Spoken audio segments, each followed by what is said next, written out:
Hello, dear students. Let us move to the next part.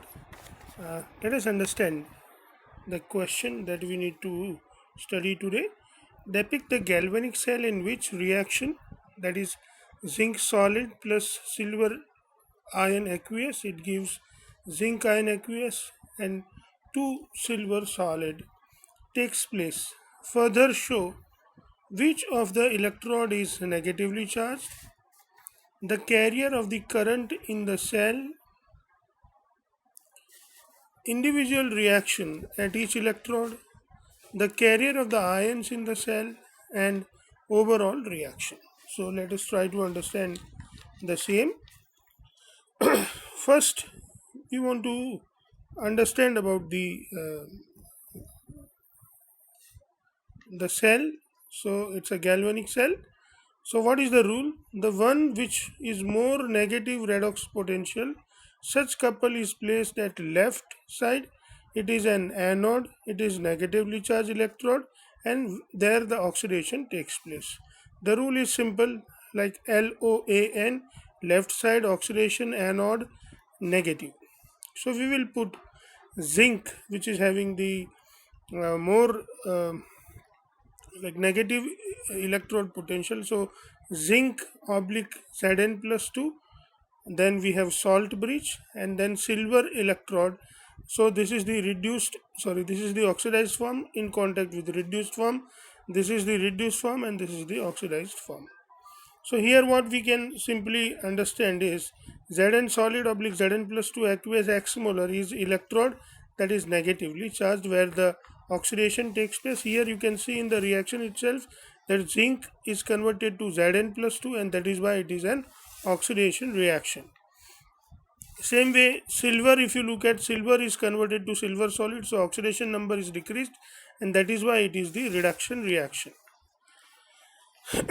So the carrier of the current in the cell is the metallic wire that joins the zinc rod and the copper rod, that you can see here in the figure itself.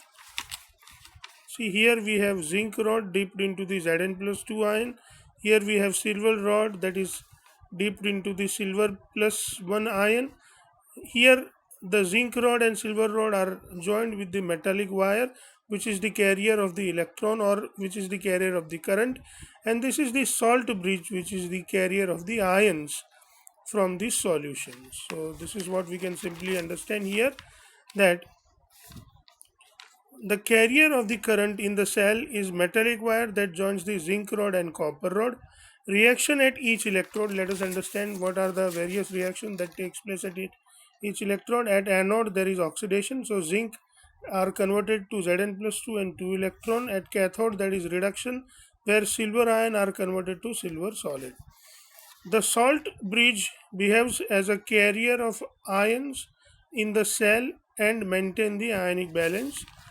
To write the overall reaction, we need to multiply the reaction number 2, that is this reaction, with 2. So it will be turned into 2Ag plus 2 electron, it gives 2Ag solid. And then we need to add the same reaction to zinc Zn solid, that gives Zn plus 2 electron. Both the side we have 2 electron which can be waved, and finally we can get the zinc solid plus 2Ag plus, it gives Zn plus 2 silver. And this is how we can depict, or this is how we can show the figure for this particular galvanic cell. Now we want to understand something more, how to calculate the standard electrode potential. The standard cell potential E0 cell can be calculated using the formula E0 cell is equal to E0R minus E0L. E0R means E0 right side and E0L means E0 left side. E0R is also known as the reduction standard potential of the half cell present at the right side. E0 left represents the standard reduction potential of the half cell, that is which is present at the left side. But left side is anode and it is oxidation half cell. Same way right side is cathode and it is the reduction half cell. So we, instead of E0L and E0R, we can write E0 cell is equal to E0 reduction minus E0 oxidation. Using the same, let us calculate. From the electrochemical series, we can get E0 Zn oblique Zn plus 2 is equal to minus 0.76 voltage, and E0 Cu oblique Cu plus 2 is equal to 0.34 volt. We need to find out E0 cell, that is the standard electrode potential for the cell. So E0 cell is equal to E0 R minus E0 L, that is E0 copper half cell minus E0 zinc half cell. E0 copper half cell is 0.34 and E0 zinc half cell is minus 0.76. By solving this, we can get the answer E0 1.1. So this is how we can find out the 1.1 volt for the cell that we have studied into the beginning, which is also known as the Daniell cell. Now we are going to solve few more problems using the standard electrode potential. Predict if the reaction between the following is feasible or not: Fe plus 3 and I minus, Ag plus aqueous and Cu solid, Fe plus 3 aqueous and Br minus, Ag solid and Fe plus 3 aqueous, Br2 aqueous and Fe plus 3 aqueous. Now for solving this problem, the first thing or first rule that we need to follow is this, that a reaction is feasible if the EMF of the cell is positive. So here they have given that E0 1 half I2 I minus is equal to 0.54 volt, and E0 for ferric to ferrous is 0.77 volt. Here we write the reaction between the Fe plus 3 and I minus. So Fe plus 3 is reduced to Fe plus 2, I minus is oxidized to 1 by 2 I2.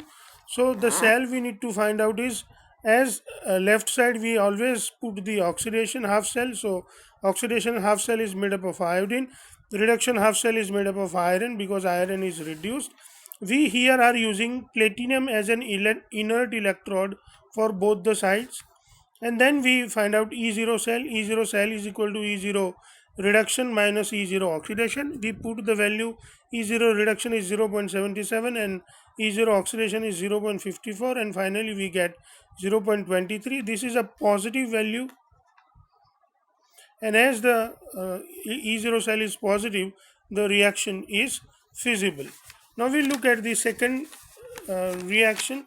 Second is between the Ag plus and Cu solid. So Ag plus reacts with Cu solid, thus Cu solid is converted to Cu plus 2 ion, so oxidation takes place, and Ag plus has converted to Ag solid, that is why reduction takes place. So oxidation of Cu, that is copper half cell, is oxidized, left side anode oxidation negative, and right side we will have the silver electrode. The value of E0 reduction is given as 0.80 volt, and the value of E0 oxidation is given as 0.34 volt. So E0 reduction minus E0 oxidation, that is 0.80 minus 0.34, and we get 0.44 volt, which is positive, and that is why the reaction is feasible. Now we'll think about Fe plus 3 and Br minus.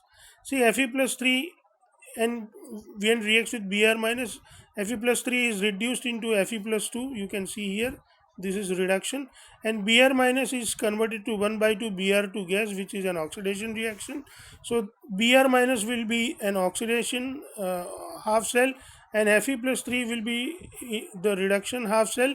So we will have the reduction half cell, that is made up of iron, and the oxidation half cell, that is made up from Br, and we are given the values like Fe plus 3 oblique Fe is 0.77 volt, and reduction potential of Br is 1.09 volt. So 0.77 volt minus 1.09 volt, it gives us the negative voltage, and that is why this reaction is not feasible. Now we look at the fourth one, that is the reaction between the silver and iron. Silver when reacts with iron, that is Fe plus 3, Fe plus 3 has simply converted to Fe plus 2, so the reduction of iron takes place and silver is oxidized to Ag plus 2. Now we already know that the reduction half cell, like for iron the value is 0.77 and for silver the value is 0.80. Ultimately we get a negative voltage for this cell, and that is why the reaction is not feasible. We'll look at the last question.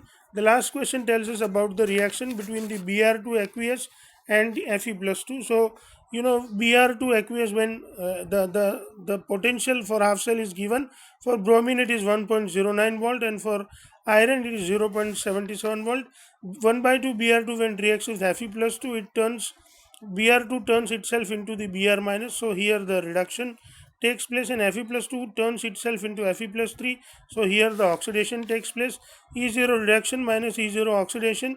E0 reduction, that is, for Br2 we have the value 1.09 volt. For iron we have the value 0.77, and ultimately we get the answer 0.30 watt. It is the positive value, and that is why we can say that the reaction is feasible.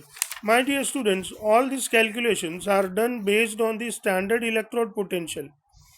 That means the conditions are standard, like 298 Kelvin temperature, and we follow 1 molar aqueous solution for both the ions.